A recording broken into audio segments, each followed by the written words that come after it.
સુરત શહેરમાં પડેલા ભારે વરસાદ બાદ અનેક વિસ્તારોમાં ખાડીપુર જેવી સ્થિતિ સર્જાતા સામાન્ય જનજીવન પર ગંભીર અસર જોવા મળી છે। માર્ગો પર પાણી ભરાઈ જવાથી વાહન વ્યવહાર ખોરવાયો છે।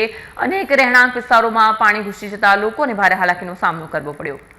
સુરત શહેરમાં પડેલા ભારે વરસાદ બાદ અનેક વિસ્તારોમાં ખાડીપુર જેવી સ્થિતિ સર્જાતા સામાન્ય જનજીવન પર ગંભીર અસર જોવા મળી રહી છે। સમગ્ર પરિસ્થિતિ અંગે વરાછાના ધારાસભ્ય કુમાર કાનાણીએ તંત્રની બેદરકારીને જવાબદાર ગણાવી છે। તેમણે જણાવ્યું કે પાલિકા દ્વારા વરસાદી પાણીના નિકાલ અને ડ્રેનેજ સુધારણા માટે અનેક યોજનાઓની જાહેરાત કરવામાં આવે છે, પરંતુ તેનો અસરકારક અમલ સ્થળ પર જોવા મળતો નથી। કુમાર કાનાણીએ કહ્યું, પાલિકાના પ્લાન માત્ર કાગળ પર છે, સ્થળ પર અમલ દેખાતો નથી। શહેરમાં વારંવાર સર્જાતી આવી પરિસ્થિતિને પગલે ડ્રેનેજ વ્યવસ્થા, વરસાદી પાણીના નિકાલની કામગીરી અને શહેરી આયોજનની અસરકારકતા અંગે ફરી ચર્ચા શરૂ થઈ છે। ભારે વરસાદ બાદ સર્જાયેલી સ્થિતિએ શહેરના ઇન્ફ્રાસ્ટ્રક્ચર અને વરસાદી સંચાલનની તૈયારીઓ અંગે સવાલ ઉભા કર્યા છે। હવે તંત્ર આ પડકારનો કેવી રીતે સામનો કરે છે અને ભવિષ્યમાં આવી સમસ્યા અટકાવવા માટે કયા પગલાં ભરે છે તેની પર સૌની નજર છે।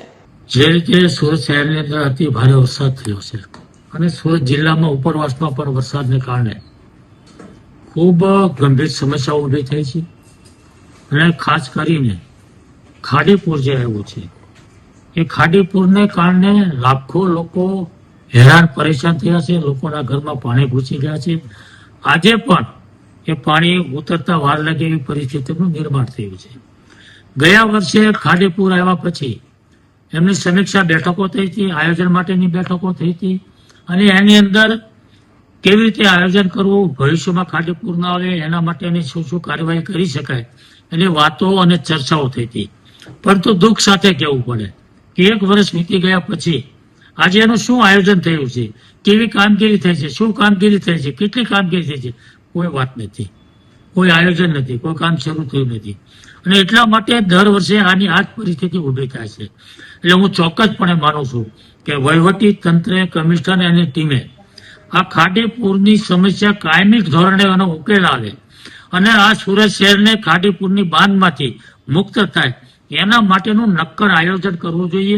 શું કરી શકાય, ટેકનિકલ લોકો, એન્જિનિયર લોકો સાથે આખું સર્વે કરી અને આ પાણીને ક્યાં લઈ જઈ શકાય, ક્યાં ડાયવર્ટ કરાય, કેવી રીતે ટાંકી સુધી પહોંચાડાય અને લોકોને મુશ્કેલી ન થાય એનું નક્કર આયોજન કરી અને તાત્કાલિક એનો અમલ કરી અને કામ થાય એવા પ્રયાસો કરવા જોઈએ, જેમાં વહીવટી તંત્ર સંપૂર્ણપણે નિષ્ફળ ગયું છે એવું હું ચોક્કસપણે માનું। કેટલા લોકોને અસર કરે છે કાકા ખાડી? લાખો લોકોને, લગભગ પોણા શહેરને આ ખાડીના કારણે નુકસાન થાય છે, અસર કરતા બને છે અને લોકો જ્યાં સુધી પાણી ન ઉતરે ત્યાં સુધી ઘરમાં રહી પણ ન શકે એવી પરિસ્થિતિનું નિર્માણ થાય છે।